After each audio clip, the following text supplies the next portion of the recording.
e brasa flamejante, fresco. Trovejou, então, o Senhor do céu.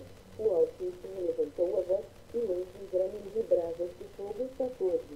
Despediu as suas setas e espalhou os meus inimigos, multiplicou os seus raios e os desbaratou 15.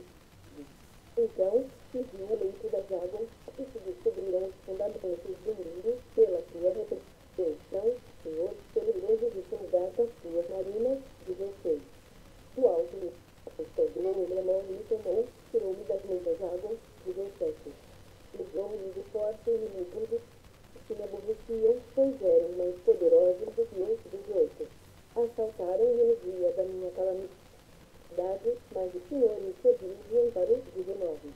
Trouxe-me para um lugar espaçoso, livrou-me do pinho dos sogradores de mim, 20. Retribui-me o Senhor, segundo a minha justiça, recompensou-me conforme a pureza das minhas mãos, 20. Pois tenho guardado os caminhos do Senhor e não me apartei perversamente do meu Deus, 22. Porque todos os seus inimigos me estão presentes, e não afastei de mim